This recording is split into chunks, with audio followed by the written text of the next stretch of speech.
Значит, сам цех будет стоять вот так вот. Озан вертолет заводы территориясында 2 яңа құрылма барлыкка киләчәк. Президент Рөстәм Миңнеханов белән Ростех җитәкчелегенә аларның кайда һәм нинди булачагын аңлаталар.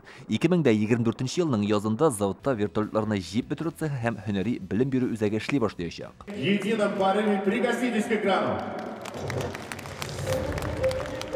На наших глазах проходит глубокая модернизация предприятия. Это совершенно новый завод. Мехобработка, агрегатное производство, малярка. Вертолетларны җип бетерә торган цехның беренчесе 70 ел элек төзелгән. Аңлашыла ки, объект һәр яклап искергән, яңа цех автоматлаштырылган булачак. Онда бер юлы берничә эш башкарырга мөмкин. Потребность большая. Төзеләчәк яңа объектлар авиация үсеше өчен бик мөһим. Монда Ростехның зур үзәге булачак. Вертолет заводы өчен бу бик кирәкле юнәлеш.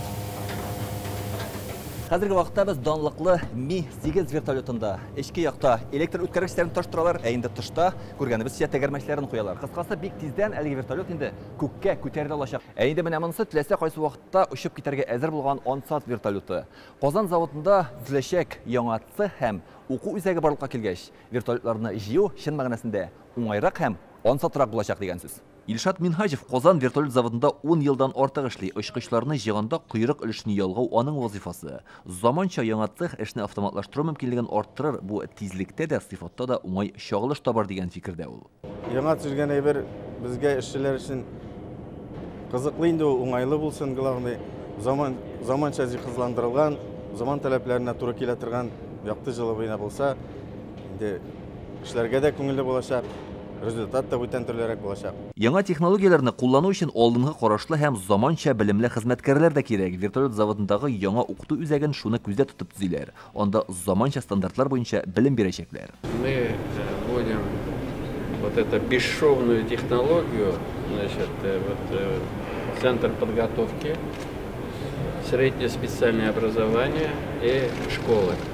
Высшие школы, то есть Казанский авиационный институт. Появление такого учебного центра. Казан вертолет заводында уку үзәге булдыру замана таләбе. Бүген Татарстан башкаласында шундый төзелешкә нигез салу. Ул тарихи вакыйга. Вертолет заводының укыту үзәге 650 кешегә исәпләнгән. Студентлар теоретик белемне шунда ук гамәлдә куллана алачак. Яшьләрнең күп вакыты очкычлар янында узар дип белгечләр.